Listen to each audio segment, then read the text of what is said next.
Okay. Thursday edition of the After Show. Got Wicked Justice with you a week over here on the East Coast. And Justice over here on the west coast of the contiguous United States of America. It is, thank God it's Giovedi.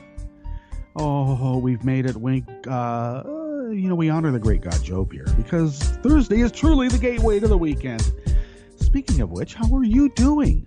Not bad, not bad. It is 37. A little on the nippy side, going up to 47 today. It's partly sunny, partly cloudy. Really nice, real nice. But you look out the window, it's a nice spring day. But when you open the door, it's a little nippy. But it's going to warm up a little bit today. Mind to get in the chat, just go to netrootsradio.com, scroll down the bottom of the page, and on the right-hand side of the bottom of the page, there is a link to the chat. So click that, join us there. And to the leftish of the chat room link are the donate, contribute buttons. Thank you for your generosity. We are in need of backup, actual physical equipment, the attendant software, of course. Yes. So thank you for your generosity in helping us achieve those ends. And after show podcast can be had by way of Spreaker, known as the raw data file, the after show raw data file. Yeah. Fairly soon after the show, within hours, and then later the perfected files will be coming by way of iTunes, Stitcher, TuneIn, Podbean, etc., etc., etc. Exactly. Here along the banks of the Rogue River in the Rogue River Valley of Southern Oregon, it is currently, 44 degrees, and we are expected to go to a high of 55, 20% chance of precipitation. Well, it rained hard last night, Wink. Yep. Big time.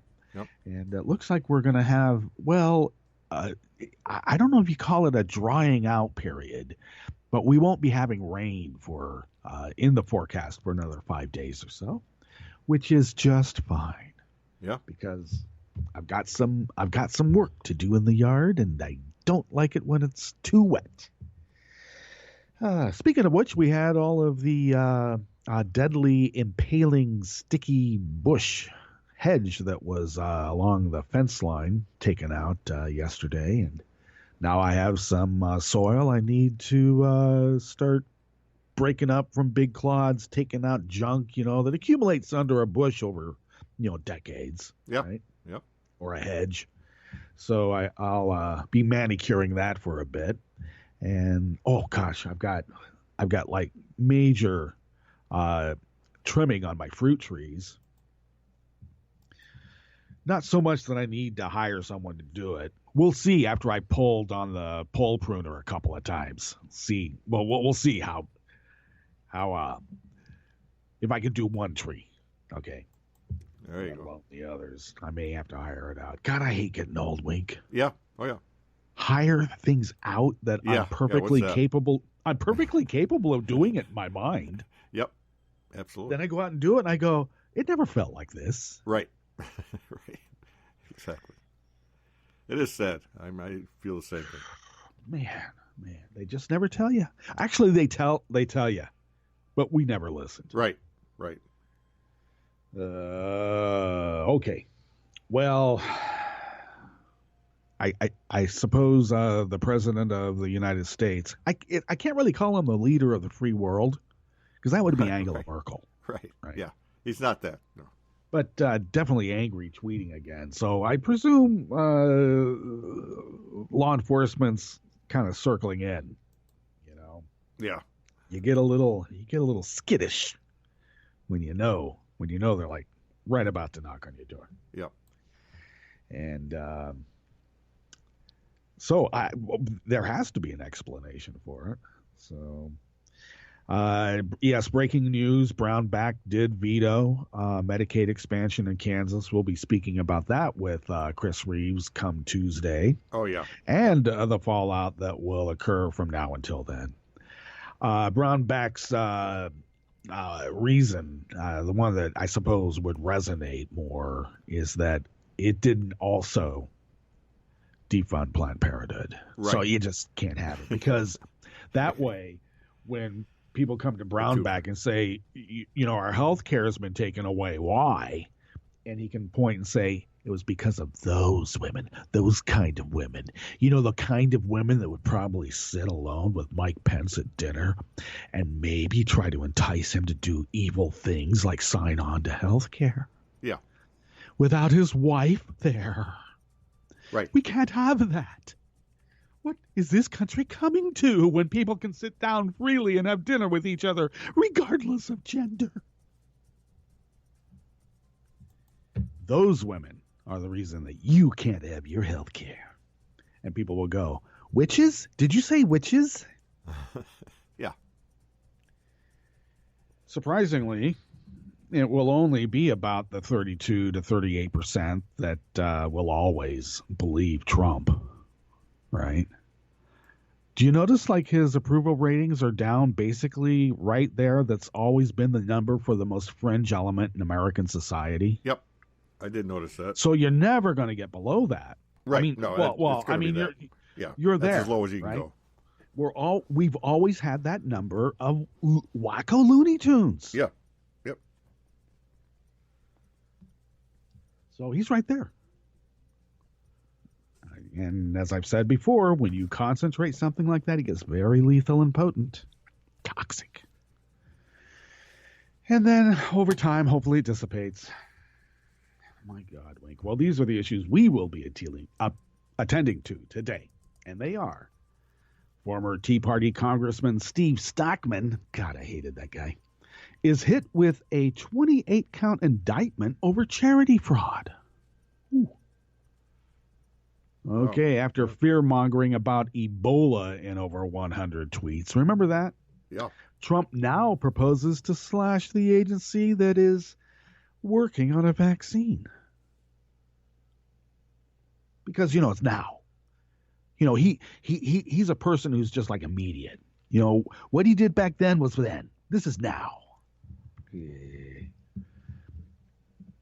And Vladimir Putin ascribes a Bush the Elder quote to Reagan while reaching out to his new conservative American friends at a CNBC interview? The Business Channel? Eek. And on the last half, we report that Trump's Interior Secretary insists that clean energy is a hoax. Clean coal? Oh, yeah, that's just totally fact. Clean energy? Never heard of it. Hoax. Set up by a bunch of scientists, to try to keep American industry from exploiting that was our God-given right to exploit. Right. It says it right there in the Bible. Conquer and have dominion over.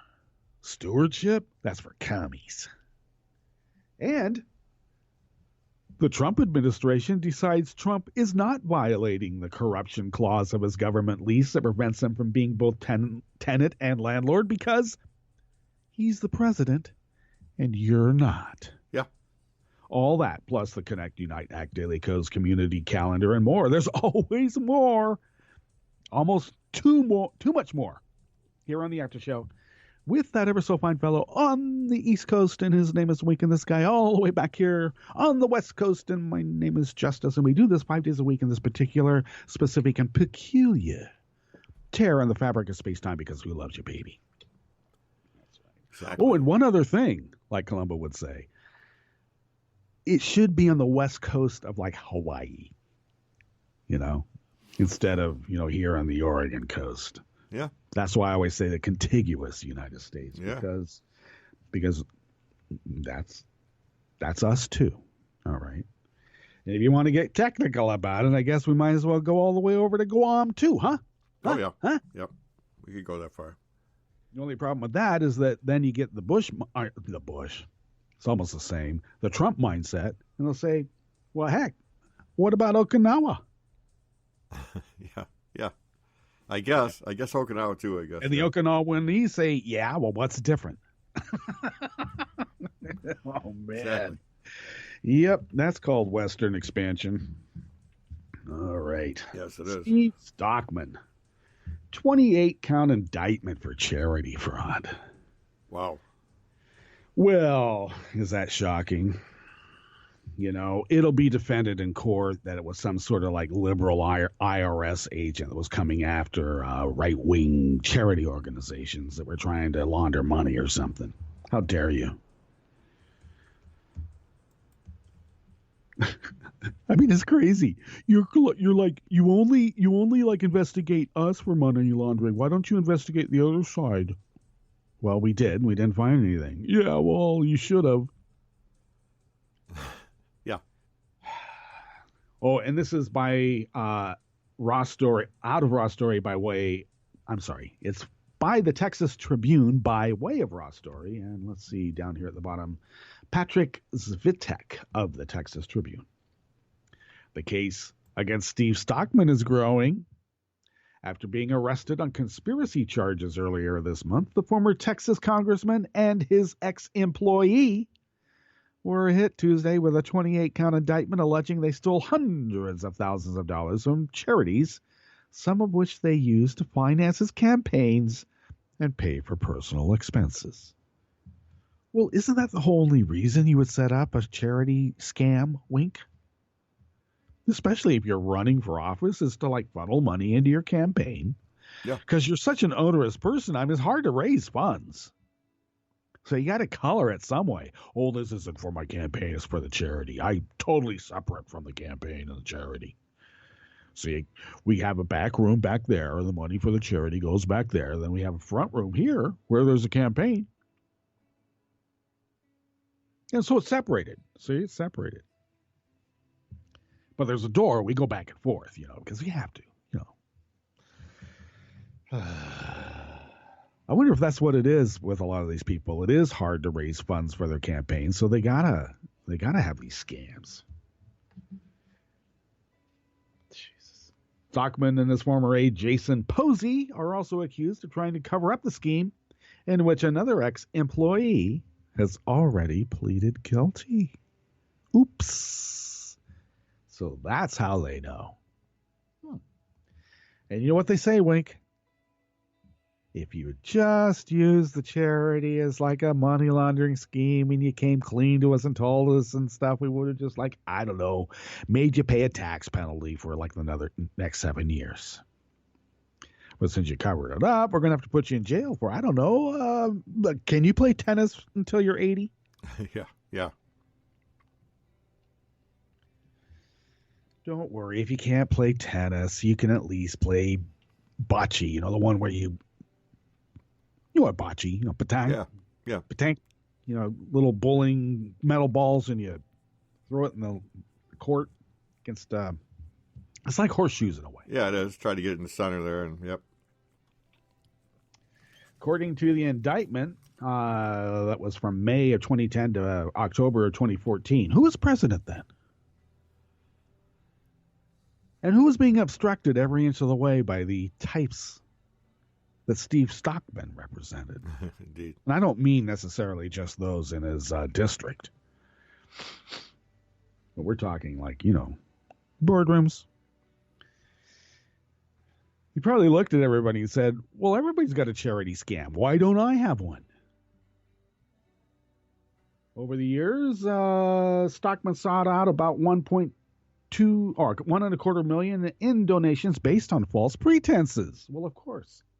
He allegedly diverted part of the sum for personal and campaign expenses, including to fund what the U.S. Department of Justice described as a covert surveillance project targeting a perceived political opponent. That's called an abuse of power, isn't it? Stockman has said he will be vindicated in the case. He initially blamed his arrest on the deep state. Only problem is the deep state's in Turkey, and we got something else here. Deep state, a term he used to describe political adversaries in the federal bureaucracy that has gained prominence under President Trump. His lawyers have since distanced themselves from that claim. Yeah, because there's only enough colanders with little tinfoil tidbits hanging out of it going around. Can you imagine a lawyer going in there and saying, yeah, it's deep state and the Justice Department and, all these different types of law enforcement types are going, is he talking about us? And let me just jump in here real quick about one other aspect that really chaps my rear when they refer to Sally Yates as an Obama holdover. She was appointed, I believe, by the first Bush. Been there a while. Yeah. She was appointed by a Republican. She served as I think you would call them civil servants, staff, professional staff, under different administrations. But now in this case, she's obviously an Obama holdover, and we got to get rid of those. Indeed. So the thing is that, Stockman here has some political allies, but they can only go so far when it gets into the maw of the bureaucracy and the career professionals start taking over because they follow the law. And Stockman is trying to say that's the deep state. They are all arrayed against me beforehand. Well, yeah, it's called the law. You follow the law, you don't. And if you don't follow the law, then there's supposed to be an exacting justice. Isn't there? Isn't that what you ran on? Okay. Well, he served twice in Congress, first from 95 to 97, then from 13 to 2015, and he gave up a seat in an unsuccessful challenge to Senator John Cornyn, who's actually a master of the charity scam. And, come on. If you want to play with the big boys, you get to. If you can't, then you're a Steve Stockman. Right.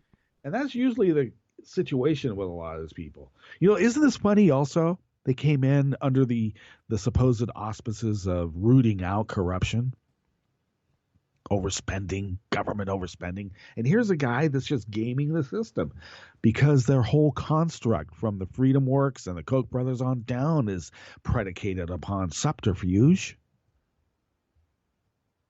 Okay, in this reporter's opinion. Damn.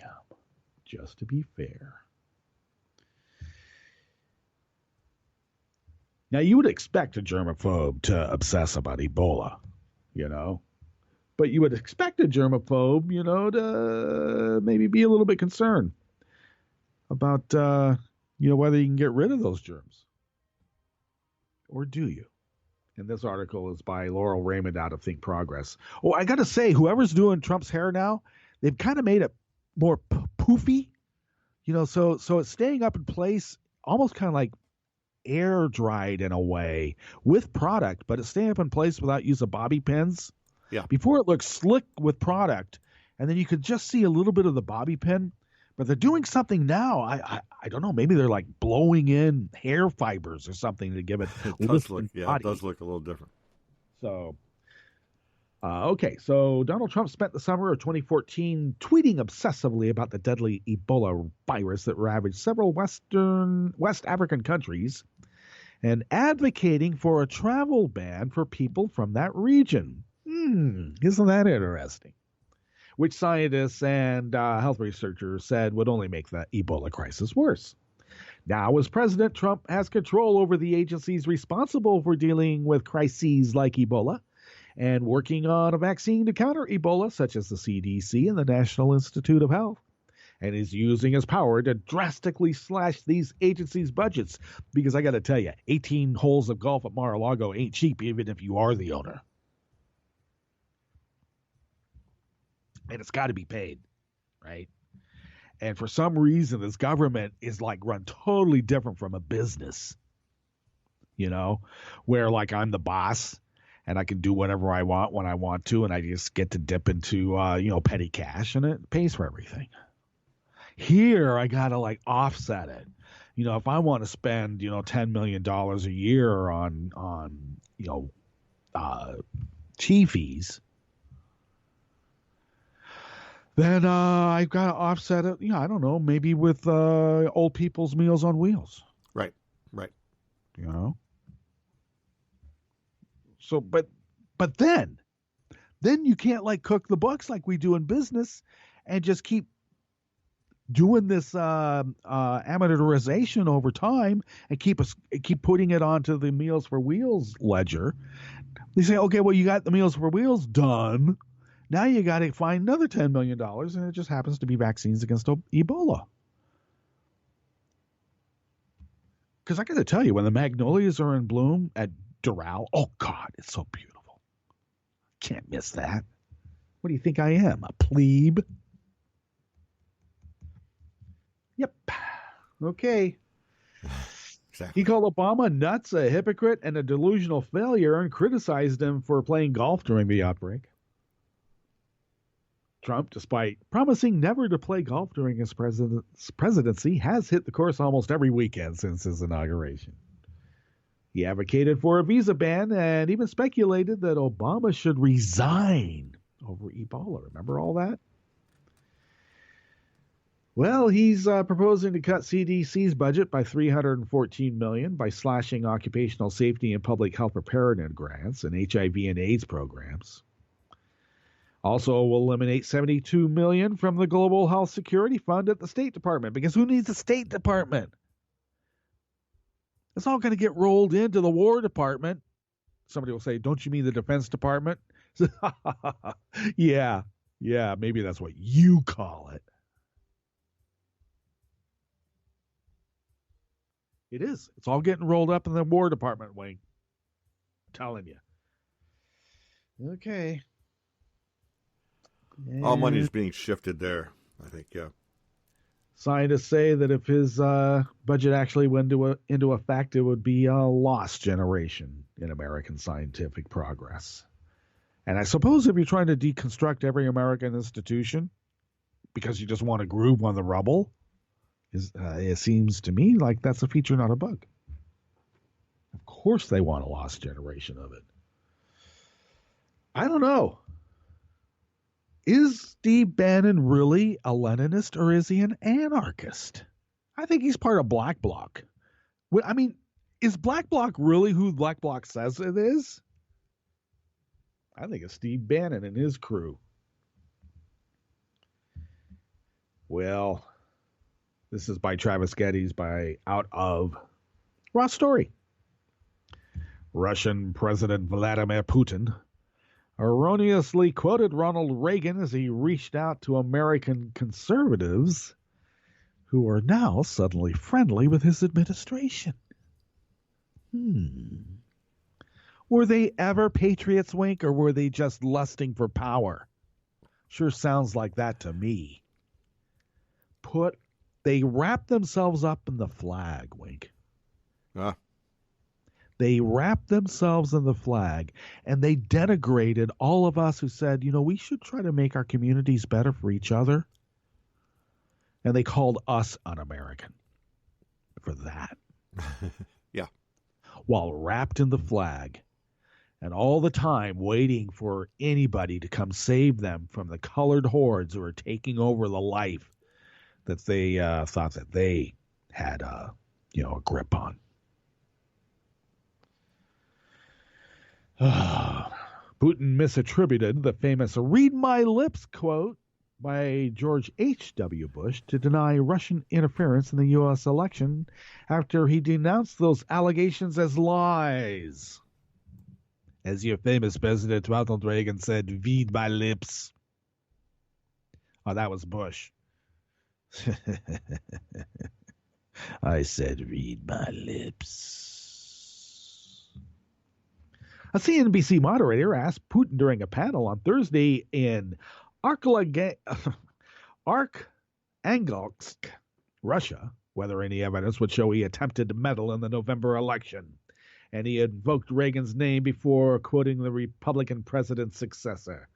"Watch my lips, no," Putin said, referring to Bush's "read my lips" promise not to raise taxes.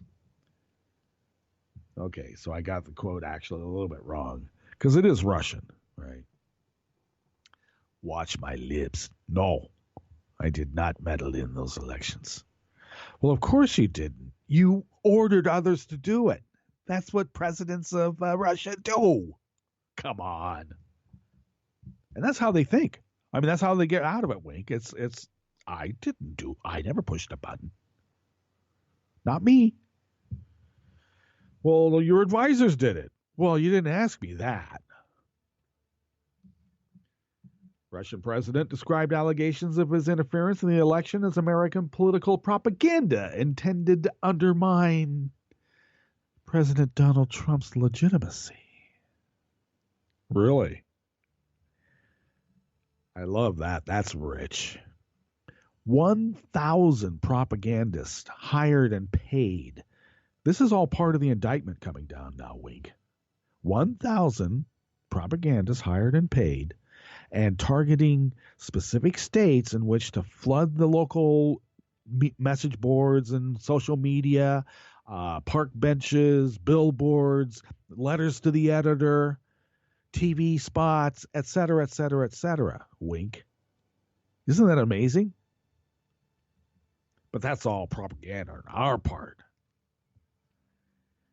I'll tell you what the big story is outside of, they're going to go after Trump and his crew on RICO charges for, they're going to, they're not even going to get into the argument of how this kleptocracy is a state and a mob operation at the same time.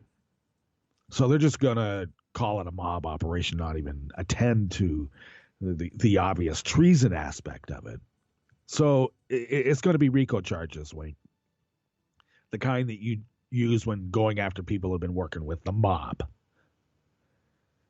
Right. But the real news, I think, that's under the radar in all of this is that Putin's army was going after local state voting rolls and information, and literally the equivalent of breaking into Democratic headquarters in all these different states and localities and stealing information and trying it out and seeing what they can do.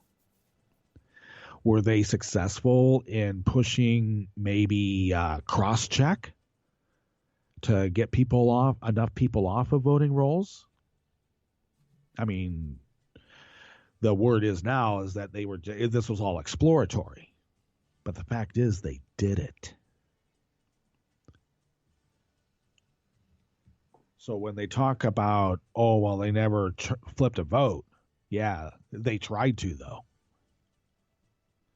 And they also stole voting rolls and probably got some people kicked off the rolls. Is that possible? That would be actual manipulation in our election. Direct manipulations. I predict that will become big news in the months to come, especially when the RICO aspects come to the fore and have a crescendo. And then all the treasonous stuff's going to be shaken out afterwards. Okay. All those things are fictional, illusory, and provocations lies, Putin said. All these are used for domestic American political agendas.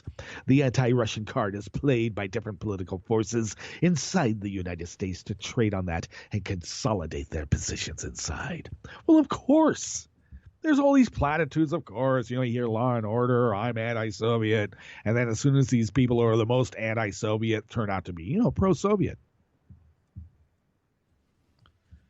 A recent poll found 35% of Republicans had a favorable view of Putin, right at the number, Wink, as the most extreme elements in our society. Isn't that weird?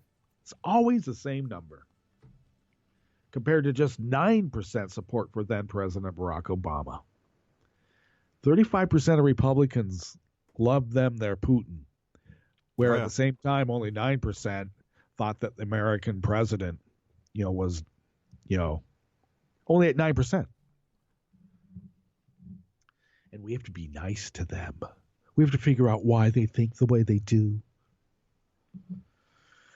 So the Russian president reached out to those supporters. We said on numerous occasions, and I reiterate, that we are confident and know for sure that opinion polls in the U.S. show that very many people are friendly toward the Russian Federation. And I'd like to tell these people that we perceive and regard the United States as a great power with which we want to establish good partnership relations, Putin said. And journalists that hadn't been killed by Putin already came running out and said, it's a cookbook! All right, let's get to our Jim Hightower break. We'll come back and go through the Connect, Unite, Act Daily Coast Community Calendar, and then the stories for the last half. You are listening to the After Show on Netroots Radio with Wink and Justice, and we will be right back. We're hearing a lot these days about House Speaker Paul Ryan's 123-page legislative plan for Trump Care, the GOP's so-called replacement for Obamacare. In fact, we now learn that it's actually a displacement plan. 24 million Americans who are now insured would no longer get coverage. The premiums paid by senior citizens would be jacked up, and the benefits for practically everyone would be cut.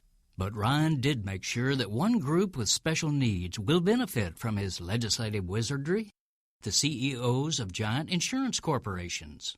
Understandably, none of the GOP lawmakers who've been loudly crowing about killing Obamacare have mentioned a little 6-line proviso hidden on page 67, discreetly titled Remuneration from Certain Insurers. In plain English, this gob of gobbledygook offers a tax subsidy that encourages insurance conglomerates to increase the pay of their top executives. Current tax law says insurers can pay as much as they want to top executives, but they can only deduct $500,000 per executive from their corporate taxes. Under Ryan's ripoff, however, we taxpayers would at least double and possibly quadruple the unconscionable salary subsidies we dole out to these enormously profitable corporations. The White House and GOP Congress proclaim that their replacement of Obamacare is, quote, the will of the people. Really?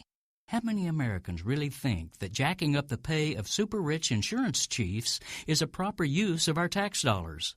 And I'd say a big majority of the people would think it immoral to steal life-saving health care benefits from working-class and poor families just to subsidize corporate elites who are already overpaid.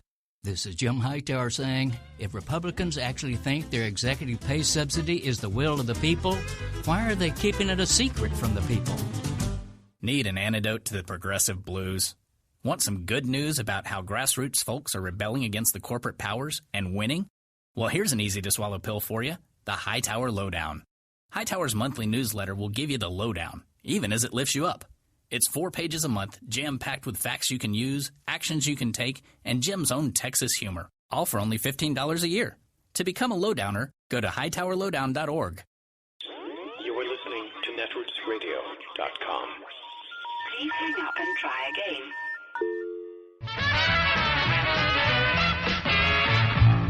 From a point at sea to the circles of your mind, a new force is at work for planetary transformation.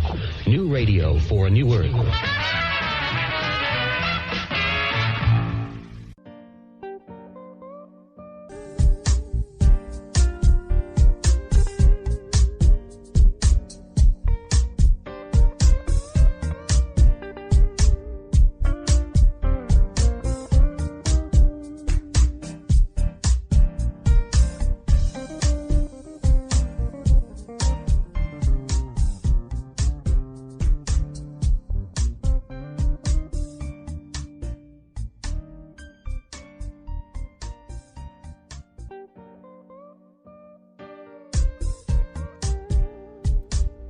Okay, we're back. And indeed, we are back, and thank you for sticking with us. This is the After Show of Wink and Justice. Justice here along the banks of the Rogue River and the Rogue River Valley of Southern Oregon on the West Coast. Wink is in upstate New York, 21 on the East Coast. Our crew are the ethereal creatures who reside in the cloud, whose advanced intergalactic technical abilities allow Netroots Radio, and thus by extension the After Show, to span the globe, the solar system, out past the Oort cloud, and beyond. Heck yeah. Heck yeah. Okay, today's Connect, Unite, Act Daily Codes Community Calendar is facilitated by Paradise 50, and he opens his piece today with, do you have milk problems? Got milk problems? And some people I don't drink milk, so yeah. Okay, well, I guess some people have an intolerance to it, and right, they can't do it, and I, in this reporter's opinion, I consider that to be sad. So, yeah. The only milk problem I might have is if there's not a proper cheese maker in the area that I'm at. There you go. That's the only problem I would have with milk. Right. But I'm lucky that way. Okay, so Wisconsin Cossacks, of course, are still forming a group, and if you would like to join Wisconsin Cossacks, Cosmail Chris the Colladem to do that. Navajo does maintain the event list, so Cosmail her if you have any diaries about your event, or if you notice changes and additions that need to be made on those existent in the list right now. Okay, events currently scheduled. New England Cossacks will be meeting up on Saturday, April 22nd at noon at Flatbread Pizza in Portland, Maine. Cosmail and Hawks 42 to RSVP for a seat. New York City Cossacks are going to be meeting up on April 23rd, which is a Sunday, because Navajo is in town, and they're going to meet up at Spitzer's Corner, as they always do, 101 Rivington Street in the Ludlow District. Cosmail Navajo to RSVP.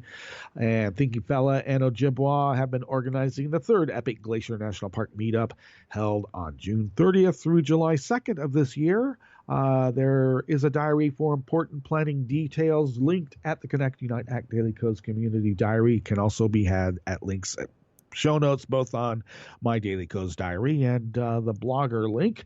So whichever way you'd like to get there, do that. And do RSVP with Thank Fella and Ojibwa, and they'll also direct you how to find that diary. And Bill in Portland, Maine is running, of course, the Daily Codes annual Cheers and Cheers dinner Wednesday, August 9th at 5:30 p.m. Of course, Netroots Nation is in Atlanta, Georgia this year, so Cosmail Navajo to RSVP for a seat. The location will be determined, and that list of people going to the Cheers and Cheers dinner just keeps growing.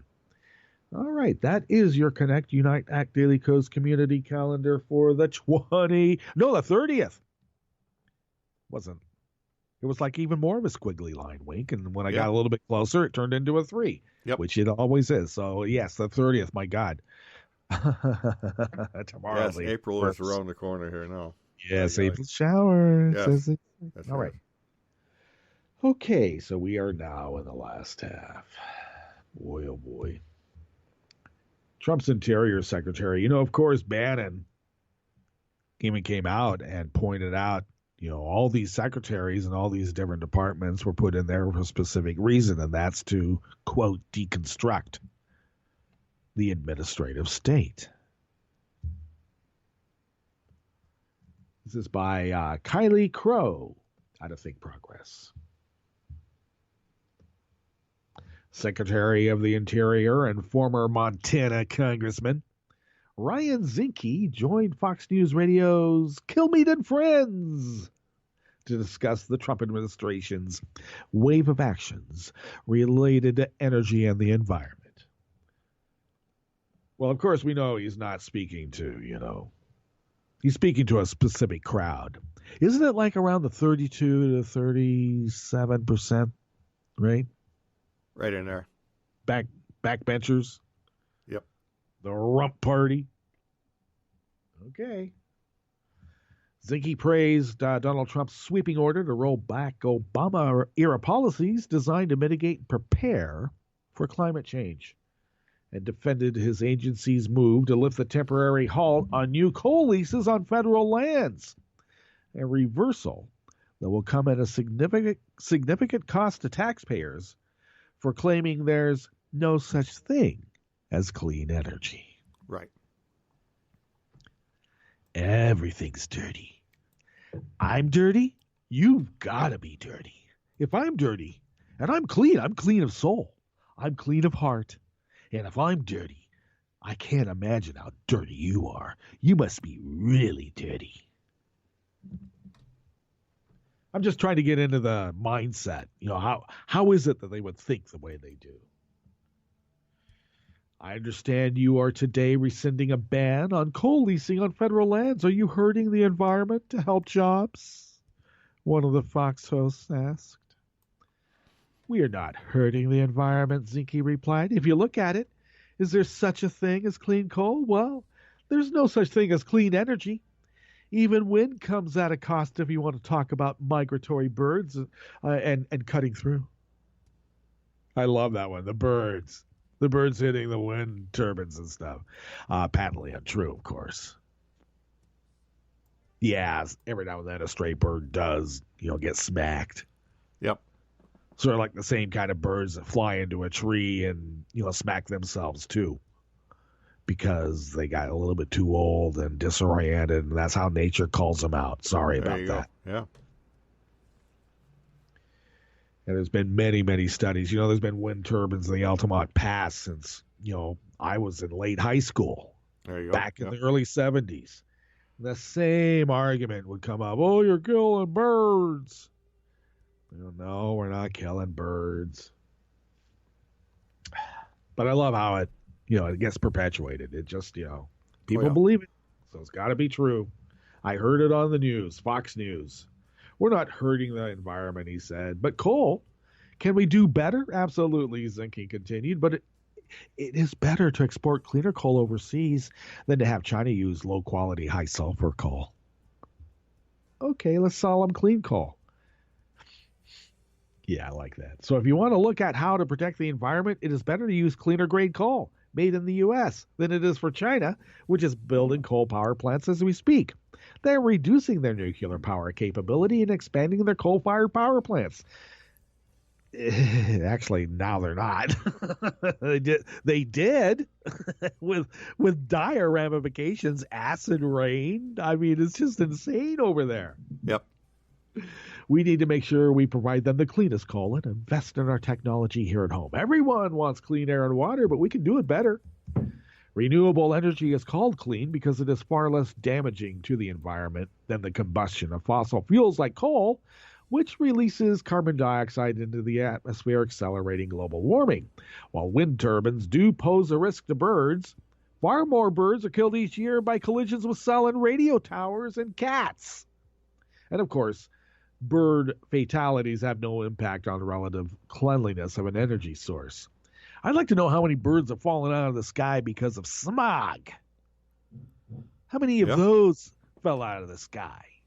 And how many don't because we have, air pollution controls now?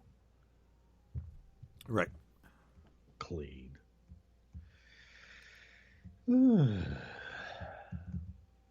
Trump and Zinke and other administration officials have sought to characterize their recent assault on environmental protections as one grounded in economics, ending burdensome regulations and creating jobs.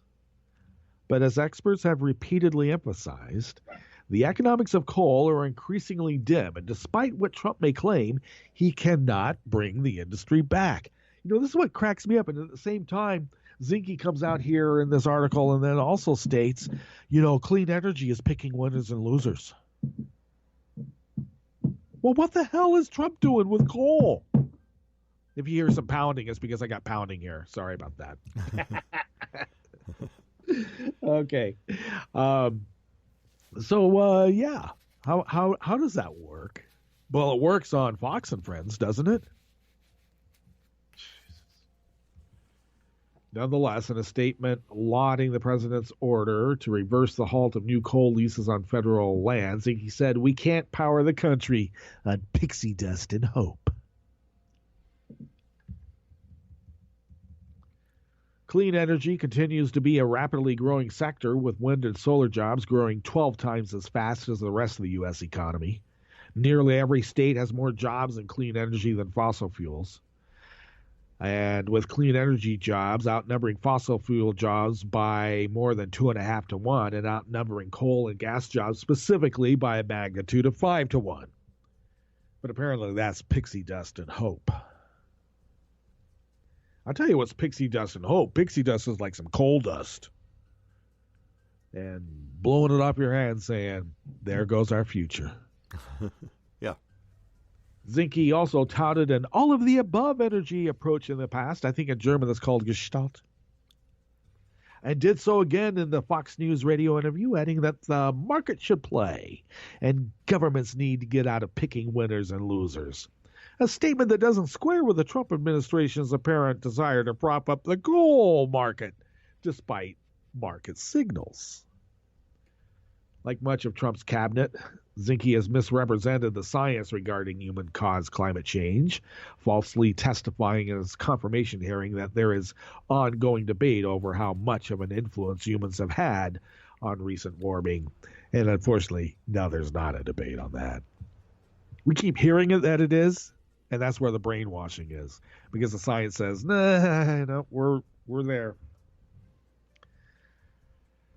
And lest I need to remind folks, this was the same argument we used to hear about, well, there's no way that, all of this mercury and zinc going into the river has an impact on the river. I mean, no, humans are too puny to have an impact on the environment.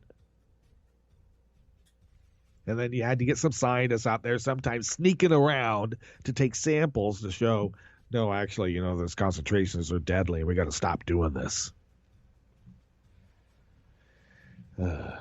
Also, if you have an industry that pollutes and you have like regulatory issues in place, that creates jobs because you got to get people to sort of filter it all out. Whereas if you're just going to be a polluter, all you need is one guy with a dump truck. Instead of maybe the 20 people you need to make sure that you're not poisoning the environment. I don't know which creates jobs. I think there's just some people. I think it's the poisonous mobster dump truck lobby that's pushing this through, to be honest with you. Yeah, could be. Yeah. They used to be pretty strong, Wink. I mean, It was all part of the drayage thing, man. Yep. Okay. Well, I'm certainly glad that with, a new presidential administration in place, that they're able to pass judgment on themselves. I just love that. That's called government oversight, the kind that they like. Eek. Remember 8 years of how Obama was a dictator because he wanted people to have health insurance? Yeah. What a dictator. Yeah. Yeah.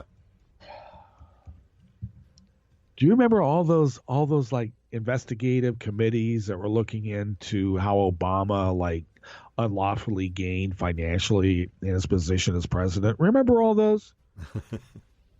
There weren't any. That's why you don't remember them. It's not because we're getting old and dotty. Right. Right. They didn't happen. This is by Laurel Raymond out of Think Progress. What the heck? She's now referring to herself as general reporter at Think Progress. Hey, fine. I like that too. Trump's downtown D.C. hotel has emerged as one of the starkest symbols of his conflicts of interest, a literal landmark of Trump's kleptocracy and a central property in Trump's violation of the Emoluments Clause. And shortly after the election, government ethics experts pointed out one even more basic way Trump's ownership of the hotel poses a problem. He appears to be in clear violation of the lease itself. The Trump Organization, which Trump still owns, by the way, leased the old post office building from the government in 2012. Included in that lease is a standard provision against corruption that stipulates that, quote, no elected official can be part of the lease or reap any benefit from it, end quote. With his election, Trump became both owner of the hotel and the highest elected official in the country. And the tenant. Now, remember when I said that when Trump goes to Mar-a-Lago, Mar-a-Lago's tea fees still have to be paid. It has to be paid by someone. Right. You know how that works, doesn't it? He bills the government. The government pays Mar-a-Lago. Mar-a-Lago pays him. That's how he worked it out on the campaign.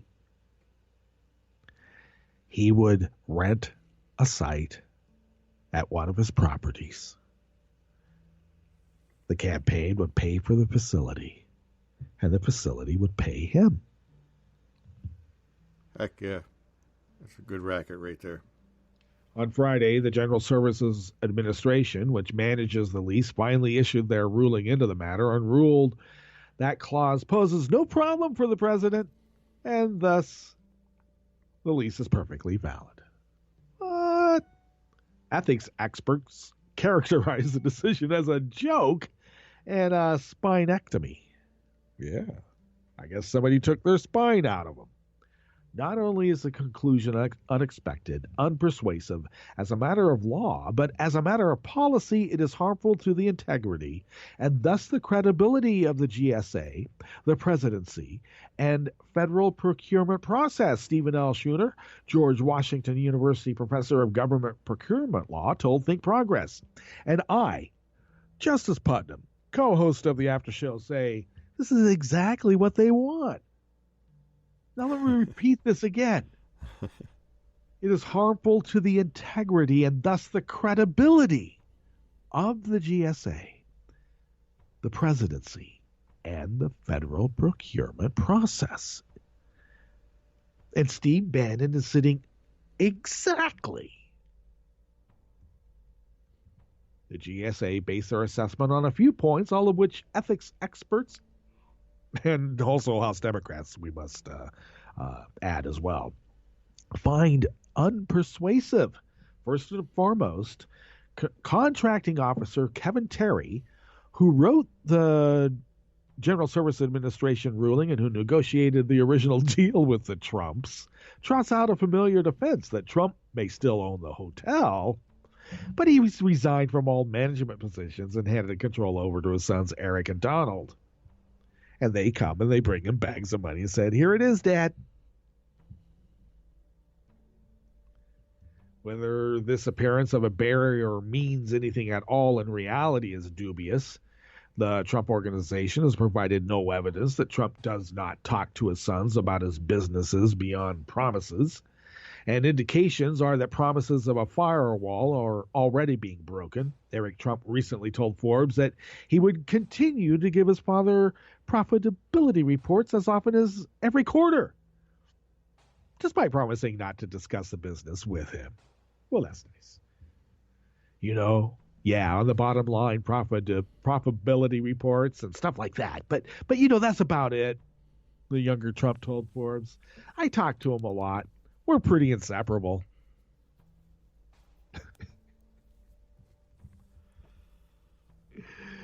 Oh, God. They think they were getting Michael Corleone, and they're getting the guy from Donnie Brasco. I keep telling you, it's not the Al Pacino and Michael Corleone. It's the Al Pacino and Donnie Brasco. Regardless of the strength of the managerial firewall, practically speaking, it has little bearing on the substance of the problem. Imagine a contracting officer, for example, renegotiating rental rates for a lease while Trump is the president. It doesn't matter if Trump is the one physically on the other side of the table or the one running the hotel. The official will still know that effectively they're negotiating with their boss and may draw the ire of their boss or his children if they push a tough bargain for the government. That conflict, however, was never addressed in the GSA ruling, which is particularly troubling because it also now applies to Terry himself.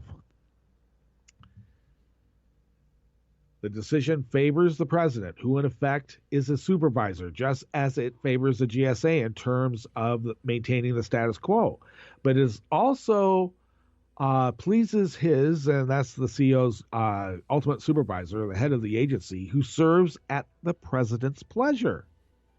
Schooner told Think Progress, adding that the underlying conflict of interest undercuts any suggestion that he, the contracting officer, the CEO, engaged in independent analysis.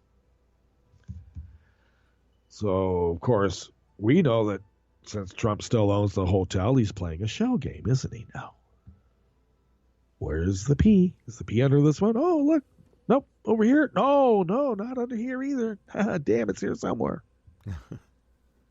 A lengthy portion of the GSA's ruling depends on an appeal to the corporate structure of the hotel ownership. In brief, the hotel is owned in part by Trump and each of his adult children. and profits from the hotel are paid through LLCs into revocable trusts for each of them. Trump's trust, however, is not separate from him at all. Under the terms, the president can access its contents at his request as the trustees, his sons, deem necessary for his maintenance, support, or uninsured medical expenses as the trustees deem appropriate. How else to account for the, I don't know what, somebody's getting some big bucks to get that hair where it is. Maintenance. Yeah, there's some maintenance there. There's some maintenance there. It doesn't come cheap, trust me. Because in some ways, there are people in that industry that consider what they do a work of art.